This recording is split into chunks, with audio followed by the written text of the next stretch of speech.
귀한 모임에 동참하게 돼서 참 기쁘고, 저녁에 저를 통해서 하나님 주의 말씀을 들을 수 있기 바랍니다. 오늘 말씀은 이사야서 43장 21절 말씀입니다. 제목은 인생의 목적이라고 제목을 붙였는데 이제 말씀을 같이 읽고 나누도록 하겠습니다. 이사야서 43장 21절.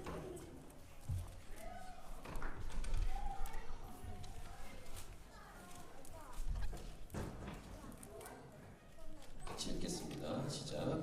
이 백성은 내가 나를 위하여 지었나니 나를 찬송하게 하려. 한 번 더 읽겠습니다. 이 백성은 내가 나를 위하여 지었나니 나를 찬송하게 하려 함이니라. 제목 인생의 목적이라는 제목처럼 저와 여러분이 이 땅에 존재하고 있는 목적, 이유는 하나님을 찬양하기 위함이다. 이것이 오늘 설교의 핵심입니다. 저와 여러분이 이 땅에 존재하고 있는 이유는 무엇인가? 이 땅에 내가 왜 태어났는가? 왜 살고 있는가? 이렇게 물었을 때 뭐 철학적으로는 뭐 존재론 이렇게 붙이기도 하는데 존재론, 인간론 뭐 등등 이름을 이렇게 붙여볼 수 있는데 성경은 분명히 저와 여러분이 이 땅에 존재하고 있는 이유와 목적을 말씀하십니다. 그것이 바로 오늘 읽으신 이사야서 43장 21절 말씀입니다. 이 장절을 참 저희들이 외우기 쉽게 잘 붙여졌어요. 1, 2, 3, 4를 거꾸로 하면 됩니다. 43장 21절 기억하시면 1, 2, 3, 4 거꾸로 43장 21절. 넌 왜 사냐? 이렇게 누군가 묻는다면 이 말씀을 가지고 대답하시면 됩니다. 하나님을 찬양하기 위해서 살고 있다. 너는 왜 이 땅에 존재하냐? 이렇게 물었을 때 하나님을 찬양하기 위해서 존재하고 있다. 특별히 예수 믿지 않는 사람에게 얘기하고 같이 예수 믿는다고 해도 자기가 이 땅에 왜 살고 있는지 잘 모르는 사람이 있다면 이 말씀을 가지고 말해주시면 됩니다. 하나님을 찬양하기 위해서 산다고. 저와 여러분이 이 땅에 태어나서 살아가는 모든 활동, 생활 이런 모든 것들은 궁극적으로는 천국이라는 목표 지점이 있습니다. 그러니까 천국이라는 삶, 곧 갈 천국이라는 나라가 없으면 저와 여러분이 이 땅에 살아가고 있는 이유는 없습니다. 그러니까 천국이라는 영원한 삶, 이것이 우리가 가야 할 곳이고 이 천국이라는 삶이 있기 때문에 저와 여러분이 이 땅에 살아가는 의미가 있죠. 사도 바울은 그래서 예수 믿는 사람에 대한 그 정체성에 대해서 천국 시민권을 가졌다라고 말씀하고 있습니다. 찬양이나 예배나 우리가 이 땅에서 중요하게 해야 될 이 개념들은 천국과 직결되어 있습니다. 한번 예를 들겠습니다. 이 땅에서 여러분이 살아갔는데 이 땅에서 하다가 끝날 게 있고 천국까지 계속 이어질 것이 있습니다. 특별히 예수 믿는 분들이 모이셨나요? 혹시 예수님 모르시는데 친구 때문에 오신 분 계신가요? 다 예수 믿는 분들이죠? 아닌가요? 예수님 혹시 모르시는 분인데 한국 사람 모였으니까 오신 분, 그런 분은 계시죠? 그러면 좀 대화가 쉬운 것 같아요. 이 땅에서 예수 믿는 분들의 교회에 대해서 신앙 활동만 생각해봐도 신앙 활동 중에서 영원한 게 있고 이 땅에서만 할 게 있습니다. 예를 들면 전도하는 것. 전도하는 건 처음 가서 할까요? 안 할까요? 처음 가서만 전도하면 잘못 간 거예요. 선교, 이 땅에서로 끝나는 내용입니다. 구제사역, 긍휼사역, 이 땅에서 다 끝나요. 영원하지 않습니다. 영원한 것은 딱 한 가지가 있습니다. 예배. 좀 풀이하면은 찬양과 경배. 이거는 처음까지 계속 가서 영원히 하는 거예요. 그래서 예배는 영원합니다. 이런 강의를 제가 한국에 있을 때 자주 다니면서 강의를 했었는데 특별히 중고등부, 특별히 고등부, 한국에 있는 그 당시 고등부에 가서 이런 강의를 했을 때 반응이 있습니다. 되게 재밌어요, 반응이. 여러분이 드린 이 예배는 영원한 것이다. 천국 가면은 뭐 하느냐? 영원히 예배할 것이다. 이런 말을 하면 특별히 고등부 아이들 중에 맨 뒤에 있는 친구들은 굉장히 실망합니다. 절망을 하고 한숨. 보통 일반 전통교회, 한국교회 고등부 예배들은 어른들 예배하고 form이 똑같아요. 물론 이제 기타 치고 앞에 찬양하는 내용이 있지만 그런 것을 뭐 준비 찬양이라고 해서 앞에 그냥 하는 거 하고 그 다음에 이제 부장 집사에 나오면서 이렇게 종을 치거나 이렇게 뭐 해가지고 지금부터 목도하심으로 예배하겠다 시작해서 딱딱한 예배. 설교를 이제 고등부 파트 교육자분이 하시잖아요. 뭐 잘하는 분도 계시겠지만 좀 신학생이시고 아직 좀 익숙하지 않으시고 설교하고 또 이제 보통 고등부 예배는 아침 9시에 드립니다. 한국에. 근데 이제 토요일까지 야자하고 막 공부하다가 또 어떻게 예수 믿는 분을 만나가지고 부모님을 깨워가지고 아들 깨워가지고 이렇게 고등부를 넣으면 정말 억지로 가서 피곤하고 졸려오는데 예배 폼, 스타일 이런 것 때문에 예배가 지겹고 좀 따분하다 이렇게 생각했던 아이들에게는 그것을 영원히 한다라고 했을 때 힘들었을 것 같아요. 이제 예배가 뭐냐, 찬양이 뭐냐 했죠. 본질, 그 말 이것을 안다면 얼마나 기쁘겠어요. 예배가 좋고 기대가 되고 어쨌든 뭐 그것은 그 친구들의 문제지만 이 땅에서의 우리의 모든 활동 중에 영원한 것은 예배와 찬양밖에 없다는 사실을 기억해야 돼요. 그래서 존 파이퍼 목사님은 열방을 향해 가라라는 책의 성경에서 많이 들으셨겠지만 교회의 궁극적인 목적은 선교가 아니다. 예배다. 근데 교회가 선교를 해야 되는 이유는 예배가 없는 민족, 예배가 없는 사람들이 있기 때문이다. 이런 내용을 소문에 쓰셨죠. 저와 여러분이 이 땅에서 살아가는 모든 활동은 천국과 직결되어 있습니다. 이것은 곧 오늘 말씀드리는 인생의 목적과 연결되는 내용입니다. 오늘 성경은 분명히 말씀하십니다.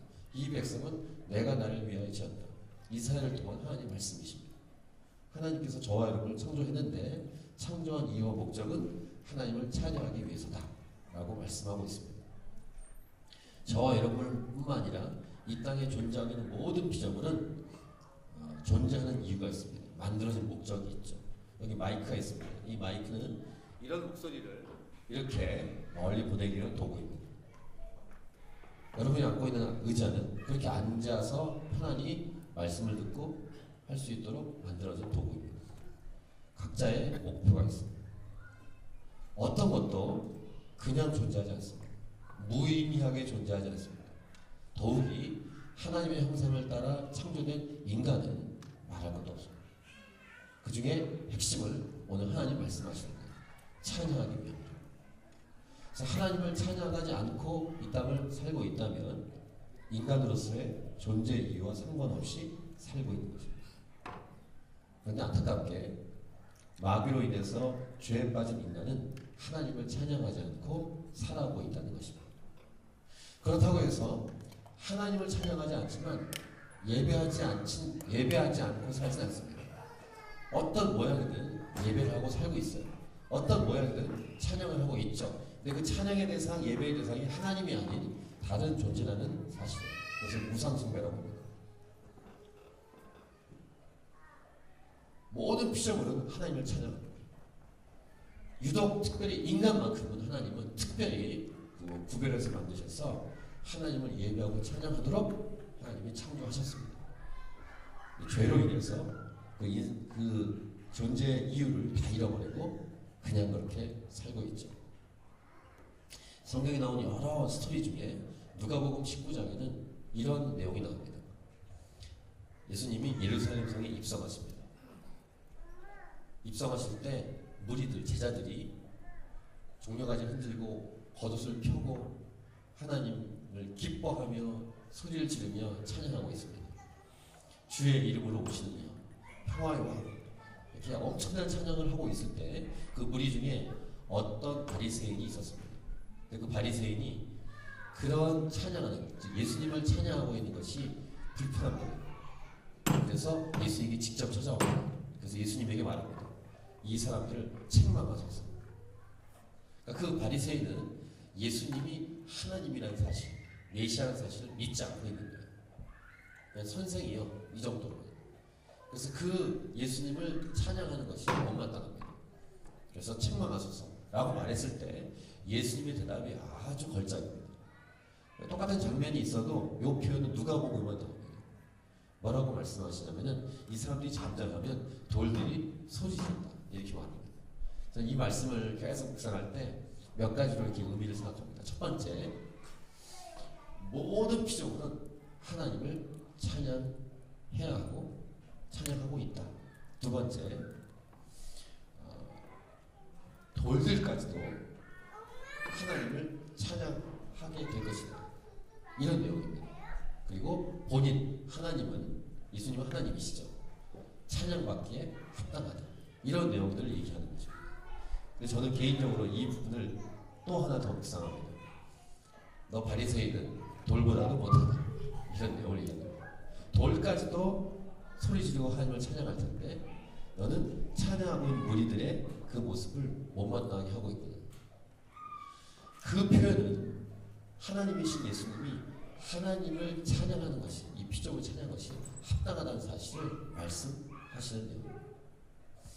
찬양을 한번 좀 강의는 아니지만 잠깐 생각해 보겠습니다. 찬양이 무엇입니까? 찬양은 의미가 무엇입니까? 찬양의 의미가. 찬양은 영어 단어로 뭐죠? 월십은 예배라는 뜻이고 찬양은 영어 단어가 praise. praise가 쉬운 말로 뭐예요? 칭찬하다. 그러니까 쉽게 말하면 하나님을 칭찬하는 것이 찬양입니다. 그래서 찬양은 음악적인 용어가 아닙니다. 음악적인 용어는 따로 있어요. 이것이 이제 히브리 말로는 할랄이라는 동사 속에 있습니다. 할렐루야는 너희들은 여호와를 찬양하라. 이것의 합친말이 할렐루야입니다. 그 중에 이 동사 찬양하다 이 뜻은 할랄이라는 동사입니다. 노래하다라는 그 히브리 말은 쉬라는 말이 따로 있습니다. 음악적인 용어가 아니란 말은 뭐냐면은 아주 본질적인 용어라는 얘기입니다.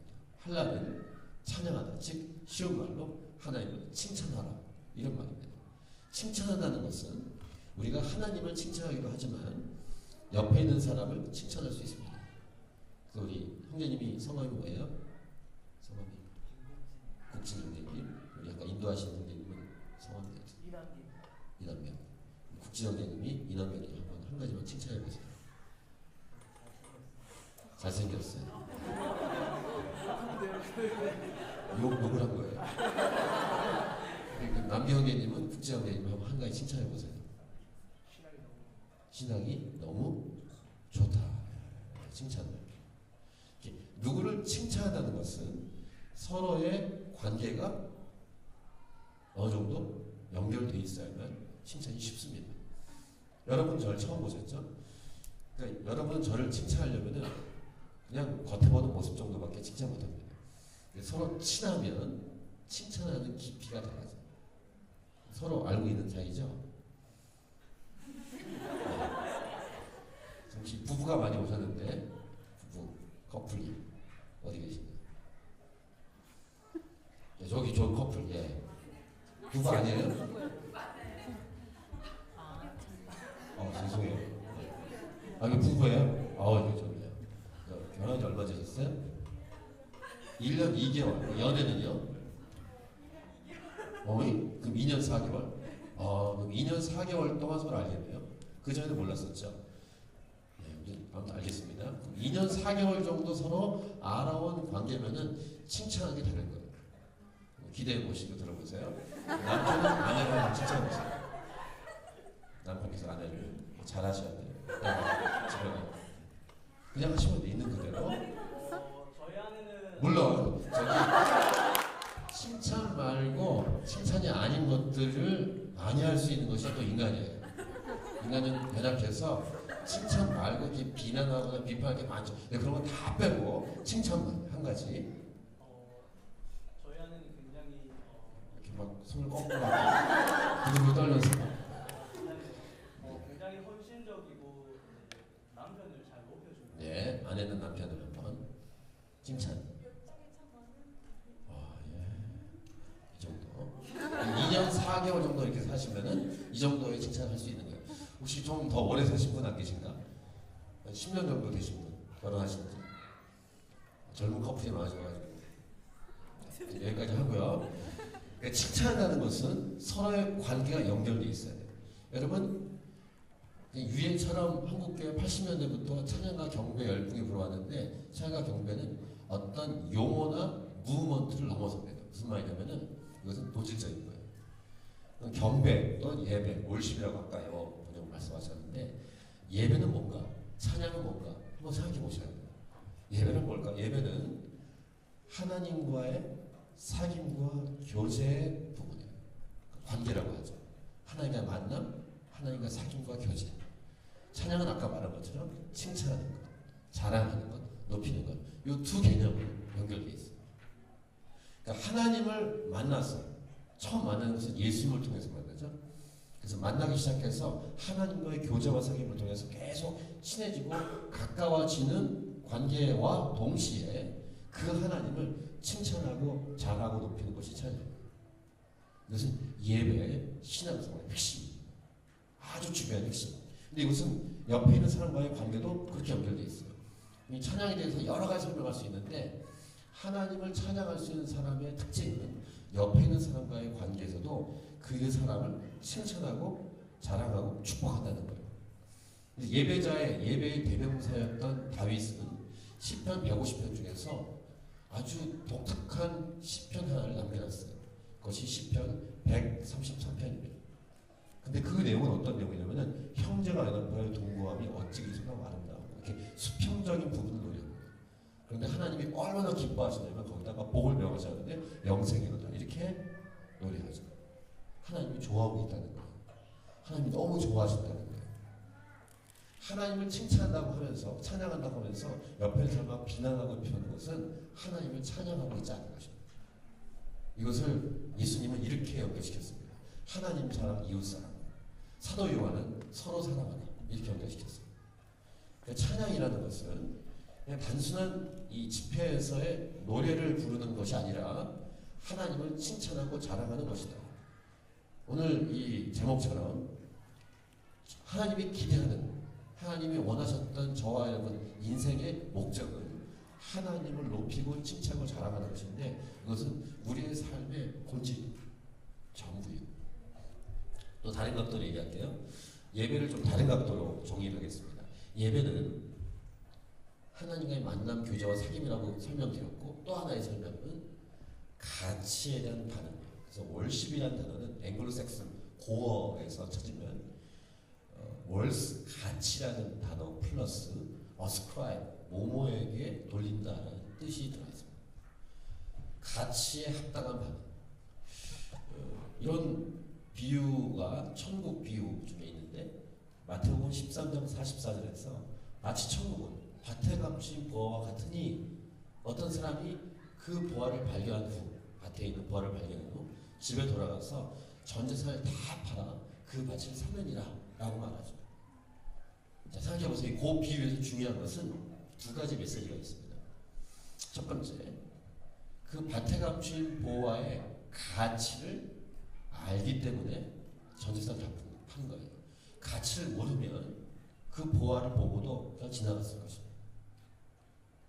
예배를 한다는 것은, 찬양한다는 것은 하나님이 얼마나 위대하고 존귀하고 무한하고 그리고 값비싼 분이신지, 좀 이 표현이 좀 이상합니다만 얼마나 가치가 있는 분인지를 깨달아야 찬양할 수 있다는 거죠. 그걸 모르면요 지나갑니다. 일단 예수님 모르는 사람은 몰라요. 왜? 속사람, 영이 죽어 있으니까. 근데 예수 믿어도 속사람이 아직 잘 자라지 않으면 이것이 가치가 있다는 사실을 모르기 때문에 어떤 것과 딱 이렇게 대조가 됐을 때 선택하는 기로에서 하나님을 예배하고 찬양하는 것을 선택하지 않을 수 있습니다. 그 사람은 갈등하고 있는 것이고 하나님을 하나님으로만 섬기는 게 아니라 하나님 말고 다른 것도 자기가 좋아하고 있다는 사실입니다. 자, 가치에 대한 분별력이 있는 거예요. 이게 첫 번째 중요한 핵심입니다. 두 번째, 가치에 대한 분별이 됐으면 그 전 재산을 다 파는 행동을 하는 것이라 결단과 행동을 하게 되어 있어요. 이것을 성경에서는 순종이라고 말하고 야고보는 이것을 행함 있는 믿음이라고 말합니다. 근데 그 예를 들 때 어떤 예를 드냐면 이 가치 분별을 하고 행동하는 사람 성경에 많습니다만 예를 들면 아브라함 같은 경우입니다. 아브라함은 아기를 낳을 수가 없어요. 아들을 낳을 수가 없습니다. 100세 때 아기를 낳았어요. 근데 하나님이 그리고 한 10몇 년 지난 다음에 어느 날 그 아들 바쳐라 이렇게 명령하십니다. 어떻게 바쳐요? 100세 때나 아들. 이제 더 아기를 낳을 수 없는 100세 때도 아기를 낳을 수 없었지만 이제 더 이상 아기를 가질 수 없는데 그 아기를 어떻게 바쳐요? 아기는 아니죠. 10대니까. 그 10대 이상을 바치라고 하시니까. 근데 아브라함이 많이 단련받고 하나님이 누구신지 많이 깨달았어요. 그래서 믿음으로 행동에 옮깁니다. 3일기를 갖고 모리아산에 올라가요. 그 실제로 묶어가지고 칼로 칩니다. 하나님이 말리지 않았으면 죽는 거예요. 이상. 그냥 칼로 내리칠 거예요. 말리시죠. 하나님이. 그리고 아브라함의 믿음을 보십니다. 어떻게 한 거예요? 가치 분별을 하고 행동에 옮겼습니다. 이게 모리아산 사건이 아주 유명한 사건이에요. 그렇게 행동에 옮긴 사람들이 성경에 여러 명이 있어요. 예를 들면 신약에 와서 향유 옥합을 깬 여인, 그 마리아의 행동, 300데나리온. 그 옆에 있는 제자들이 막 불평하고 화를 냅니다. 300데나리온 팔아서 가난한 사람 도와주지. 가난한 사람 운운하고 300데나리온 운운하는 그 와중에 이 여인은 결정을 하고 선택을 한 다음에 행동에 옮기죠. 행동에 옮길 줄 알았던 것은 예수님의 가치가 얼마나 귀한지 알기 때문에 끝까지 300데나리온. 300데나리온 비싼 거예요. 거의 1억에 가깝습니다. 한국 돈으로. 1억에 해당되는 향수를 한 번에 깨버리는 거예요. 그래도 아깝지 않은 거예요. 왜냐하면 하나님이 엄청난 가치 있는 분이라는 것을 알기 때문에 행동에 옮기는 것이죠. 또 있어요. 예수님이 칭찬했던 과부, 두렙도 적은 돈이지만 그의 전재산이 있어요. 전재산을 다 쏟아 부을 수 있는 것입니다. 예배는 가치에 대한 반입니다. 찬양한다는 것은 우리 주님이 얼마나 위대한 분이신지를 알아야 가능한 것입니다. 자, 또 세 번째 섹션으로 제가 설명을 드리겠습니다. 그럼에도 불구하고 찬양이란 본질적인 하나님을 칭찬하는 것을 하기 위해서는 도구가 필요합니다. 보통은 입술로 선포하죠. 하나님은 위대하십니다. 이렇게 말로 선포할 수 있어요. 시를 써서 할 수 있고 글을 쓸 수도 있고 노래할 수 있어요. 노래할 때는 악기가 동원되죠. 그래서 시편에서는 찬양할 때 여호와를 찬양하라 명령하면서 악기를 동원해서 찬양하라고 하고 춤을 추며 찬양하라고 하고 손뼉을 치며 찬양하라고 하고 샤우트 외치며 찬양하라고 하고 이렇게 계속 명령하는 거예요. 도구들, 방법을. 그래서 방법들에 대한 또 인사이트도 필요해요. 우리 주론이 음악을 사용해서 찬양하기 때문에 음악에 대한 인사이트가 필요합니다. 그래서 퀴즈를 내겠습니다. 성경에서 나오는 최초의 악기를 만든 사람은 누구죠? 역사책에서 안 나와요. 성경에만 나옵니다. 역사책보다 훨씬 더 깊이 있는 역사를 성경이 얘기해 주고 있습니다. 최초의 악기를 만든 사람이 누구니까? 창세기에 있습니다. 찬양팀은 이 정도는 아셔야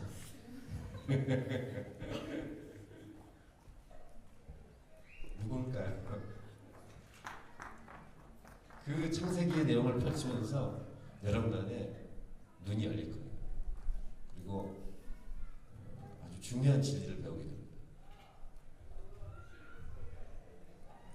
유발이라는 사람입니다. 유발. 이름이 좀 이상하죠. 유발. 그 형제는 야발이에요. 야발은 육축치는 자의 조상이 되었고 유발은 수금과 퉁소, 악기를 만든 자의 조상이 되었습니다. 그 사촌이 있습니다. 두발가인. 두발가인은 날카로운 기계를 만드는 자의 조상이 되었습니다. 문명이 두발가인, 유발, 야발 통해 시작됐는데 지금 제가 얘기하고 싶은 것은 이 세 명은 누구의 후손이냐면 가인의 후손입니다. 이게 중요한 메시지입니다. 잘 들어보세요. 아담과 하와는 죄로 인해서 쫓겨났습니다. 에덴 동산에서. 에덴 동산은 완벽한 나라였을 것입니다. 하나님이 주시는 선물의 땅이니까 거기서는 천국 같은 삶을 살 수 있었습니다. 거기에 생명나무가 있었죠. 생명나무의 열매를 죄를 짓지 않고 먹었으면 영생하는 거예요. 하나님은 그걸 계획하셨던 겁니다. 그런데 실패했어요. 쫓겨났습니다. 그럼 생각해 보세요. 본인이 아담 또는 하와라고 생각해 보시고 에덴에서 쫓겨났으면 자식을 낳았을 때 자식이 뭘 이해할 것 같아요? 가인과 아벨을 낳습니다. 아담과 하와는 천국과 같은 에덴을 알고 있었던 사람들입니다. 쫓겨나와서 그 아들 둘한테 뭘 얘기했을 것 같아요? 죄 짓지 마라. 에덴 동산이 얼마나 좋은 곳인지 알았니? 아니, 아담과 하와, 우리 엄마 아빠가, 너희 엄마 아빠가, 부모가 죄 져서 여기 쫓겨나왔지. 한참을 얘기했을 것 같아요. 그럼에도 불구하고 마귀는 창세기 3장 15절에 하나님의 저주의 말을 기억하고 있어요. 여자의 후손이 네 머리를 상하게 할 거야. 이건 십자가의 구속사건과 연결시킵니다. 마귀는 항상 그걸 기억하고 있습니다. 그리고 여자의 후손, 즉 첫 번 낳은 가인과 아벨을 얼마나 유혹했을까. 마귀는 계속 유혹했을 거고 자기의 머리를 상하게 할 후손을 죽이려고 했을 것입니다. 근데 그 결정적인 순간이 왔습니다. 가인과 아벨이 예배를 드렸어요, 제사를. 그런데 가인과 가인의 예물을 하나님이 거절했습니다. 합당한 예배가 아니었어요. 어쨌든 정확히 모르지만 그래요. 네, 아벨과 아벨의 제사는 연락하셨어요. 받아들였습니다. 히브리서는 이 아벨에 대해서 가인보다 더 나은 제사를 드렸다. 믿음으로 드렸다. 이렇게 말합니다. 그리고 가인에게는 부글부글 분노하는 마음, 하나님으로부터 거절당했기 때문에 부글부글하는 마음이 있었어요.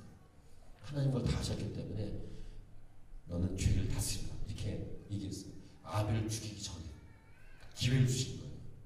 아벨을 죽이지 않고 승리할 것을 기대하고 얘기하셨지만 가인은 어쨌든 마귀의 충동질 그리고 속사람의 이 죄악의 충동질을 이길 수 없었어요. 그래서 어느 날 동생 불러가지고 죽여버렸어요. 아벨은 예배 때문에 형에게 죽임당한 사람이에요. 이 가인이 너무 괴로워서 하나님 말씀을 괴로워할 때 하나님이 은혜를 주십니다. 죽이지 않고 노 땅이라는 데서 살게 하십니다. 그런데 거기서 회개한 것이 아니라 그냥 죄악에 파묻혀 살았죠. 저는 그 가인을 보면서 그의 부모님은 에덴 동산 쫓겨났지만 쫓겨나고 더 쫓겨난 존재로 저는 생각해요. 쫓겨나고 그러면 그리고 예배할 수 있었는데 예배가 없는 존재로 쫓겨나요. 이게 가인이고 가인의 후예들을 보니까 더 엄청납니다. 이제 유발, 야발, 두발 가인의 이런 문명이 생기고 그 밑에 라멕이라는 후손이 노래하는 노래가 있어요. 가인을 위해서는 7배, 자기를 위해서는 77배라는 얘기를 하면서 엄청 죄악 가운데 있었다는 사실을 노래합니다. 두 아내에게, 아내가 2명이었어요. 제가 무슨 말을 하는지 아시겠습니까? 여러분이 사용하는 찬양하는 도구, 또 우리의 삶의 도구들은 죄악의 죄악 가운데 있는 사람들로부터 나왔습니다. 전 지금 그래서 이것이 나쁘다 이 말이 아니야. 이 말을 하는 것이 아닙니다. 보통은 이제 이 악기들은 중립적이다 이런 표현을 씁니다. 맞는데 이 악기라는 도구나 어떤 삶의 도구나 이런 사용하는 우리 실제 직업의 현장이나 삶의 현장에 쓰는 도구들은 죄악에서 죄악에 있는 그 사람들로부터 나왔다는 사실을 성경은 말합니다. 그리고 이것을 하나님이라고 쓰려면 어떤 분명한 통과가 필요해요. 그럼 두 번째 퀴즈. 그 도구 중에서 이 악기가 최초로 하나님을 찬양하는 데 사용되는 사건이 성경에 등장합니다. 그게 무슨 사건입니까? 악기가 총동원되는, 악기가 비로소 총동원돼서 하나님을 향해서 전심으로 찬양하는 데 사용되는 사건이 등장합니다. 출애굽기. 어떤 사건입니까? 네, 홍해 사건. 창세기 15장을 출애굽기 15장을 딱 여시면은 최초의 노래가 등장합니다. 뭐 그 앞에도 노래들이 있죠. 근데 남자만 60만 명, 합산 200만 명이 한꺼번에 노래하는 엄청난 그 광야에서의 노래가 울려 퍼지는 사건은 출애굽 사건 중에서 홍해 사건이 핵심입니다. 홍해 사건은 결국 신약에서 십자가 사건입니다. 오늘 그 노래 중에 십자가의 보혈 이거 노래 부르셨는데 찬양과 예배는 십자가를 통과해야만 가능하고 이런 악기들을 사용하는 것도 마찬가지로 십자가를 통과해야만 제대로 합당하게 사용되죠. 사람은 물론이며 이 사람이 사용되는 악기조차도 십자가를 통과해야만 된다는 사실을 성경은 말씀해 줍니다. 물론 이 악기를 사용하는 사람이 중요합니다. 그 사람이 예수 그리스도의 십자가 사건을 통과해야만 인생의 목적인 하나님을 찬양하는데 쓰임받을 수 있다는 사실을 성경은 분명히 말합니다. 십자가 없이 천국도 못 가지만 십자가 없이 진정한 찬양도 없습니다. 이거 맞아요. 왜냐하면 영원히 찬양하고 예배할 장소가 천국이기 때문에 그 영원한 천국에 들어가기 위해서는 십자가 없이 못 들어가죠. 이 땅에서도 진정한 예배와 찬양은 십자가를 통과해야만 가능합니다. 성경은 이것을 분명히 말씀드립니다. 홍해를 통과하지 않는 사람은 전심으로 하나님을 찬양할 수 없고 가지고 있는 음악이라는 도구를 가지고 하나님을 찬양하지 않습니다. 십자가를 통과하지 않습니다. 인생의 목적은 십자가를 통과해야만 비로소 가능합니다. 신약에 와서 이런 똑같은 맥락의 말씀을 그 유명한 우물가의 여인이 요한복음 4장의 사건에서 또 등장합니다. 이 내용이 오늘 말씀의 마지막 부분으로 나눠지고 기도가 될 것 같습니다. 예수님이 제 아들과 함께 예루살렘을 떠나서 이제 갈릴리로 올라가는 중인데 여리고 지역 여기 이제 가보신 분들은 그 지도가 떠오를 겁니다. 높은 지대 예루살렘 내려갑니다. 낮은 지대를 그 방향은 서쪽에서 동쪽으로 갑니다. 그 다음에 왼쪽으로 잘 틀어서 그 지역 저희가 사해가 보이고 에드스가 보이고 왼쪽으로 틀어서 계속 올라가면은 갈릴리 호수가입니다. 올라가는 중에 왼쪽이 여리고 지역입니다. 그리고 사마리아 지역이 나옵니다. 그 사마리아 지역에 수가성이라는 동네가 나옵니다. 그쯤 갔을 때 목이 마르십니다. 그때는 정오 12시쯤 됩니다. 그러니까 제자들이 먹을 것과 물을 가지러 동네에 들어갔고 홀로 우물가에 계십니다. 근데 그때 정오 12시에 어떤 여인이 물을 길러 나옵니다. 목이 마르고 피곤하시던 이 예수님 그 여인에게 물을 좀 달라고 합니다. 이스라엘 그곳에 있는 야곱의 우물은 깊기 때문에 도구가 없으면 풀 수가 없습니다. 그 우물을 제가 가봤습니다. 직접 깊습니다. 나선 용으로 이렇게 들어가야 돼요. 지압니다. 그러니까 물을 길러서 들여야만 물을 마실 수 있지 그냥 못 마십니다. 물 좀 달라 이렇게 했는데 북이스라엘 지역 사람과 남자 사람들은 서로 만나지 않습니다. 대화도 하지 않고. 근데 남유다 출신인 예수님이 북이스라엘 여인에게 말을 보내니까 이 수가성 여인이 좀 이렇게 힘들어, 이렇게 좀 의아해하면서 어찌하여 이렇게 남유다 사람이 나한테 물을 달라고 말을 거냐 이렇게 말합니다. 여튼 예수님은 물을 달라고 하는 내가 누군지 알았으면 바꾸어서 나한테 물 달라고 했을 것이다. 내가 주는 물은 영원히 목마르지 않는 물이다. 이런 얘기를 하십니다. 그러니까 여인이 놀래요. 말도 안 되나 이렇게 하지 않고 놀라면서 그런 물이 있으면 달라고 합니다. 물을 길러 오지 않도록 이런 표현을 씁니다. 이런 얘기를 하니까 이 예수님이 이 물 얘기에서 다른 주제로 바뀝니다. 남편 불러. 여러분 그런 대화 혹시 해보셨어요? 그런 대화를 하는 사람 만나면 이상한 사람이죠. 물 얘기하고 있다가 왜 남편 얘기해요? 근데 이 여인에게는 예수님은 다 아시니까 어떤 문제가 있다는 사실을 알고 있어요. 무슨 말이냐면은 남편 5명이 있었는데 지금 남편 5명은 다 이혼했고 6번째 남편랑 동거하고 있다는 사실을 알고 계십니다. 처음 아는 여인입니다. 그러니까 선지자군요. 그러면서 무슨 얘기를 돌리냐면 예배 얘기 돌립니다. 자, 물로 시작해서 남편 얘기했다가 그 그다음 선지자구도, 그다음 예배이야. 이상하잖아 스토리가. 근데 이 예수님은 다 아는 거예요. 그 여자는 예배에 대한 목마름이라는 사실도 알겠어. 예배에 대한 목마름은 인생의 목마름이죠.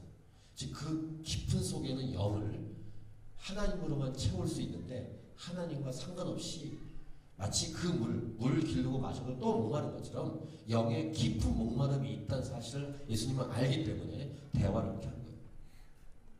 예배에 왔을 때 우리들은 이 산에서 예배하는데 여자가 얘기하는 겁니다. 당신들은 예배할 곳이 예루살렘에 있다이다 이렇게 다 얘기했을 때 예수님이 아주 기가 막힌 얘기를 또 얘기하십니다. 이제 예배할 때가 곧 이르는데 이 산에서도 말고 예루살렘에서도 말고 그 다음에 아주 중요한 핵심 메시지. 예배를 어떻게 하라? 하나님은 예배하는 사람을 찾으시고 그 다음 영과 진리 안에서 예배하는 사람을 하나님은 찾으신다. 이 말씀을 하십니다. 이게 요한복음 4장의 예배가 하는 메시지. 이건 앞에 얘기했던 내용과 아주 흡사한 것입니다. 영과 진리 안에서 아까 앞에서 무슨 말씀 드렸어요? 십자가를 통과해야만 이 도구들을 사용하는 사람이 진정한 예배자로 찬양하는 사람으로 하나님을 향해서 예배하고 찬양한다. 이런 내용처럼 예수님은 예배할 때가 이른다라고 말하면서 이제 아버지께 예배할 때가 이르는데 곧 영과 진리 안에서 예배할 때가 이르는데 하나님은 영과 진리 안에서 예배하는 사람을 찾으십니다. 하나님은 영이시니 예배하는 자가 영과 진리에서 예배할지니라.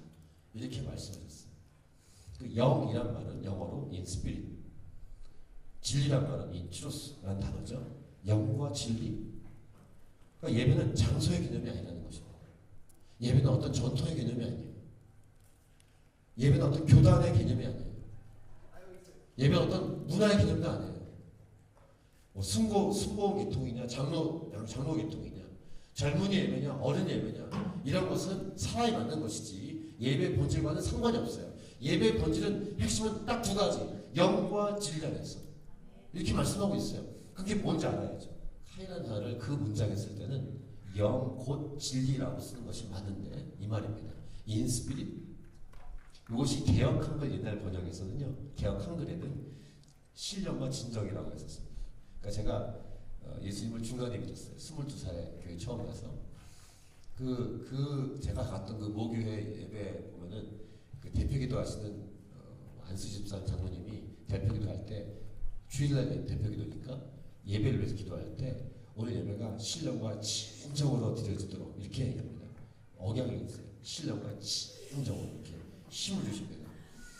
저는 중간에 교회 갔고 교회 생활을 해본 적이 없어요. 불교 집안에 태어났기 때문에 용어들을 잘 몰라요. 진정이란 말을 쓰는 게 옛날에 이렇게 어른들한테 들었던 용어가 정말 진정이란 말이 뭔지 알겠어요. 진리와 진리라는 단어인지 모르고 진정. 그러니까 지금 이렇게 막 분주하게 들떠 있는데 진정하라 이런 얘기인 줄 알았어요. 실제로 진정으로. 그리고 또 하나의 생각은 진심으로 이렇게 생각했어요. 근데 영어 번역을 그 당시에 딱 봤을 때 성기단체 들어가서 그런 게 아니라 진리라는 말이었어요. 신령이라는 말도 저는 그게 영인지 몰랐어요. 그래서 이렇게 계룡산 같은 데서 이렇게 안개가 자욱할 때 도사가 나오는 이런 느낌으로 예배는 그렇게 드려야 되나 보다. 근데 그게 아니고 영. 그 밑에 24절에는 하나님이 영이시니 더 스피릿 대문자가 되어 있습니다. 뭘까? 쉽게 얘기하면 이것입니다. 교제라고 했어요. 예배는 하나님과의 만남과 교제와 사귑이에요. 교제하고 사귀려면 같은 차원에 들어가야 돼요. 무슨 말이냐면은 예를 들게요. 여기도 그 채널이 똑같은지 모르겠는데 시드니에서 기독교 방송 호프 채널을 들으려면은 103.2MHz를 딱 잡아야 됩니다. 그럼 기독교 음악이 나와요. CC 음악이 나오고. 그러면 103.2MHz를 딱 잡아야 되는데 103.1이면 어떻게 될까요? 이렇게 될까요? 그러니까 방송국에서는 그 헤르츠와 우리 이 차에서 그 헤르츠가 맞아야만 들을 수 있어요. 소통할 수 있다는 말입니다. 그런 것처럼 영이신 하나님과 만나고 교제하고 사귀려면은 소통이 돼야 되는데 우리 인간이 소통할 수 있도록 하나님이 원래 만드셨어요. 그래서 사도 바울은 데살로니가 전서에서 인간을 영, 혼, 육으로 삼분법으로 설명합니다. 물론 다른 데는 영혼, 육체 이렇게 하기도 하지만 분명히 영, 혼, 육으로 있어요. 모든 인간은 태어나면서 육이 있고 그 다음에 혼이 있습니다. 그런데 아까 안타깝게 자동적으로 영은 생기잖아요. 영은 속사람은 영은 아까 십자가 얘기했지만 예수님을 통과해요. 즉 십자가를 통해서 예수를 믿어야만 영이 비로소 회복되고 시작돼요. 그래서 우리 믿지 않는 사람은요, 이런 모임의 장소에 오면은 아까 제가 믿지 않는 사람이 있냐고 물어본 거예요. 여기 오면은 그냥 음악을 들을 뿐이지 예배 못합니다. 영이신 하나님과 소통할 수 없어요. 소통이 안 돼요. 제가 이런 내용을 지금 교회에서 제자만 하고 있는데 얘기했을 때 우리 한 자매 집사님이 믿더라고요. 왜냐면 남편이 예수님 안 믿어요. 무슨 말이냐면 한 사람이 안 믿고 한 사람이 믿으면요 같이 살긴 하지만 영의 차원에서는 소통 못해요. 불신자하고 결혼하는 것을 반대한다 이런 건 아니지만 일단 그것도 기억해야 돼요. 믿는 사람. 그래서 아직 결혼하지 않은 우리 총각 처녀들에게 무조건 예수 믿는 사람 결혼 이렇게는 말하지 않지만 각오는 하잖아요. 그래서 전도하고 예수 믿게 할 것을 각오하고 불신자랑 만나시고 교제하셔야 되지 소통 못합니다.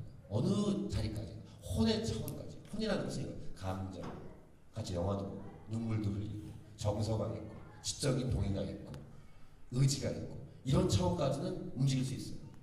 우리 믿지 않는 사람도 책 보고 감동하고 좋아하고 하지 않습니까? 영이라는 차원은 예수 그리스도를 영접해야만 출발할 수 있어요. 즉 예배가 가능하고 찬양이 가능해요. 아까 구약에서 말한 것처럼 홍해물을 통과하는 것은 십자가 사건을 의미하고 십자가를 통과하면 진정으로 찬양하는 것처럼 예배는 인스피릿 영 안에서 하나님은 영이시기 때문에 영이신 하나님과 내가 소통하려면 내 안에 영이 탄생돼야 돼요. 이 부분이 살아있지 않으면 예배 불가능해요. 그래서 예수님 말씀하셨어요. 예배할 때가 곧 이른다. 예배할 자가 영과 진리 안에서 예배하라. 하나님은 영이시니 예배하는 자가 영과 진리 안에서 예배하라. 이렇게 말씀하시는 것은 이젠 장소 개념이 아니라 예수님 본인이죠. 예수님이 오셔서 십자가의 죽으심으로 그 다음에 그 예수님 믿으면 영이 탄생하고 이제 하나님과 다시 얘기할 수 있게 된다라는 것을 말씀하는 것입니다. 이게 인스피레이션. 그럼 두 번째, 진리로. 옛날 번역 진정이란 말씀. 인추스는 무엇인가요? 진리. 진리 그럼 뭐가 떠오르십니까? 강명식의 3집 앨범이 떠올 거예요. 진리. 요한복음 14장 6절. 예수께서 말씀하시되 내가 곧 길이요 진리요 생명. 강명식제가 아주 이렇게 지혜가 있어요. 1집 더 웨이, 2집 더 라이프, 3집 더 트루스. 그 말씀 가지고 10년 동안 거의 그냥 천천히 앨범 내면서 진리는 예수님이십니다. 영 곧 진리 이 말이 맞아요. 영과 진리는 약간 구분돼서 설명될 수 있지만 그 말이에요. 즉 예수님 십자가 사건을 통과해야만 구약 개념 찬양할 수 있고 신약에서 말씀한 것을 예배할 수 있다. 그 말이에요.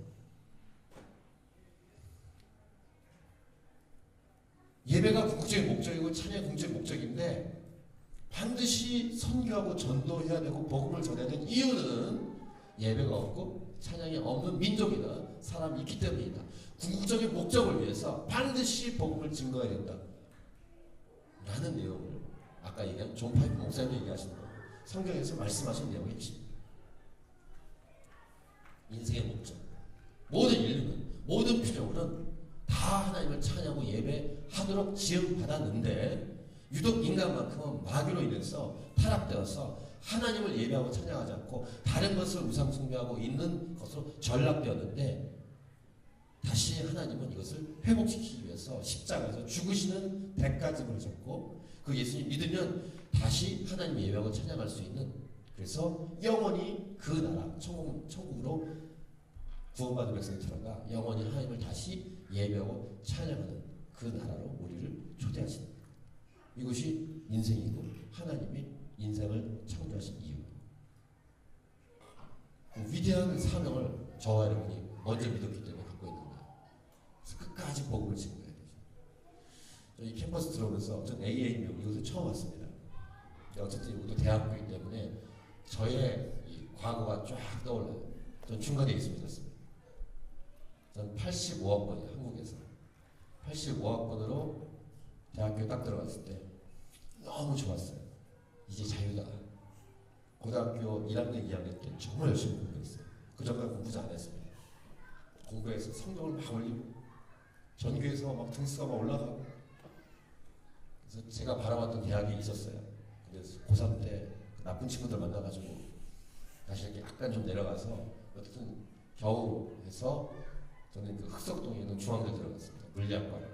근데 물리학 공부하고는 아무 상관이 없이 그 동아리를 합창 다녔는데 기타를 못 쳤어요. 근데 4월달 1학년 때 기타 혼자 독학해서 어쨌든 기타맨이 되기로 결정하고 수도 없이 서클로 앉아가지고 기타 연습을 하고 강의실이나 이런 데는 안 가고 계속 제 좋아했던 게 술이었습니다.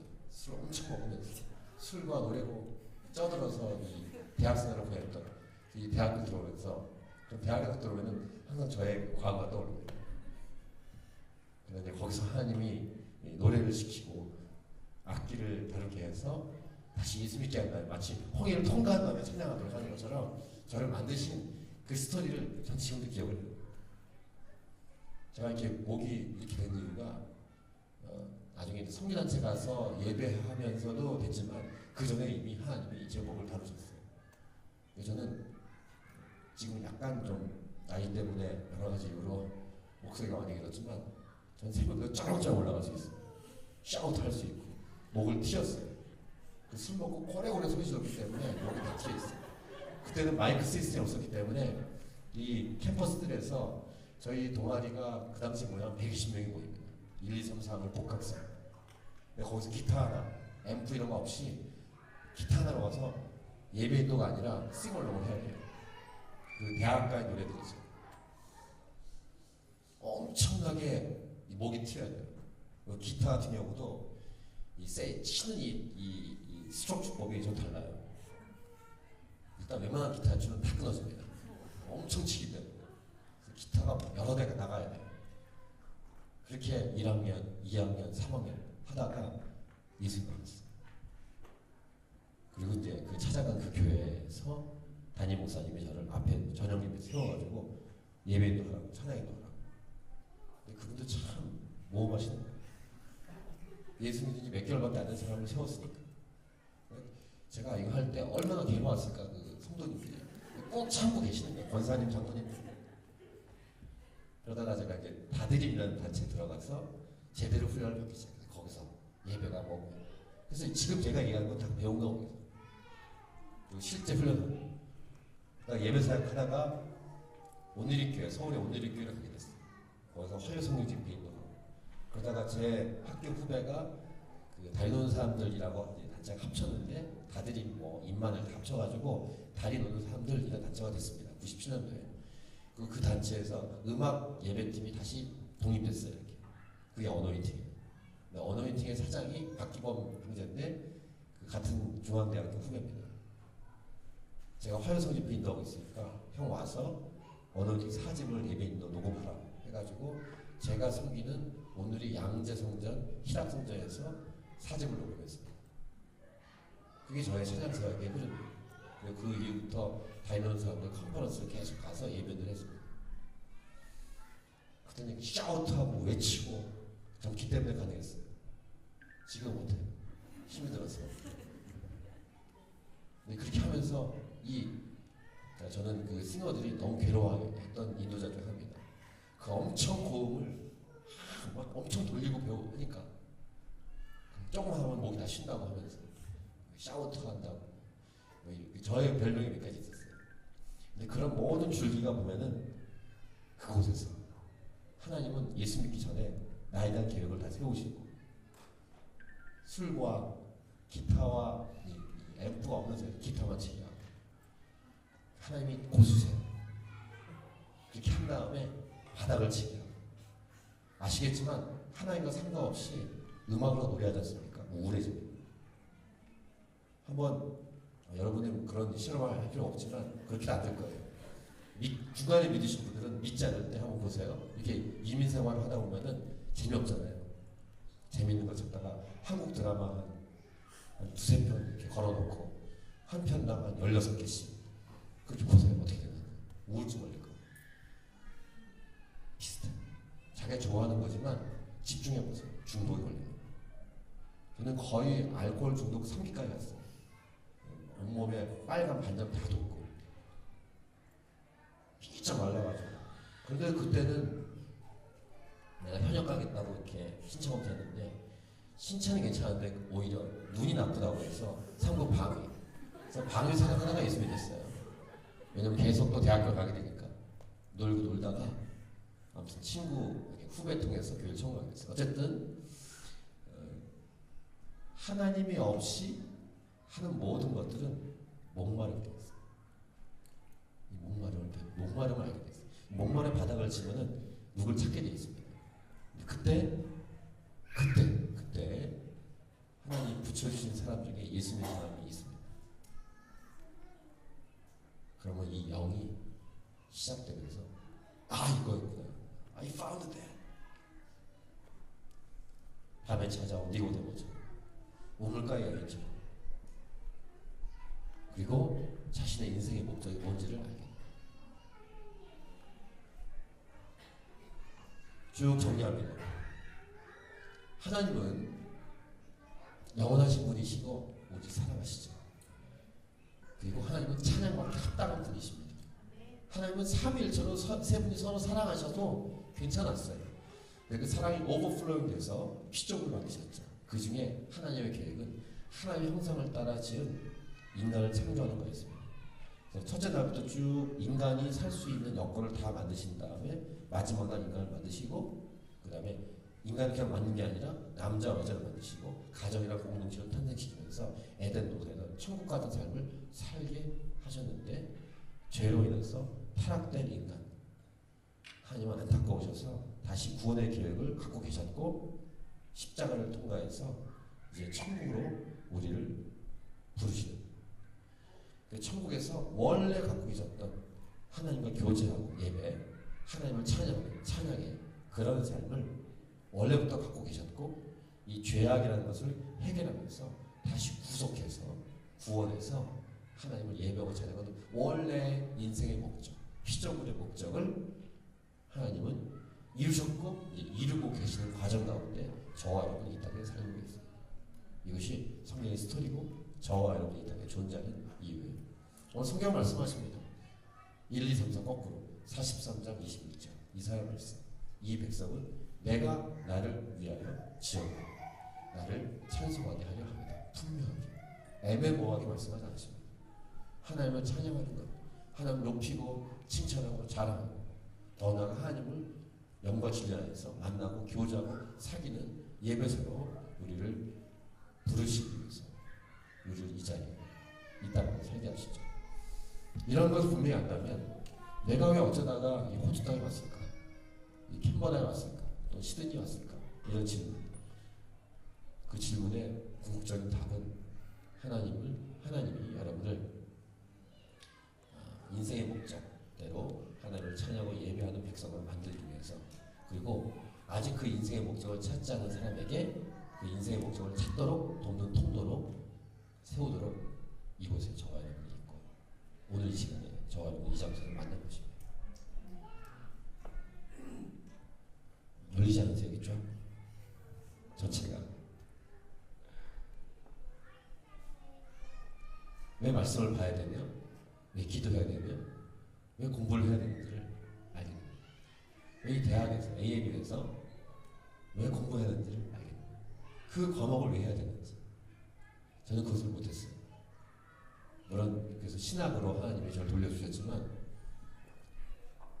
예수 믿지 않을 때 결정했던 물리학과를 내가 왜 지원했을까? 물리학은 하지 않았지만 물리학을 하기 위해서 그렇게 하다가 그 학교를 가게 됐고 이런 인생의 여정을 생각할 때 소름 끼치고 하나님 하시는 일 때문에 마찬가지로 살아계신 하나님은 저와 여러분을 여기까지 인도하셨어요. 인생의 목적을 분명하게 하기 위해서 인생의 목적을 못 찾는 사람을 찾도록 돕는 통로.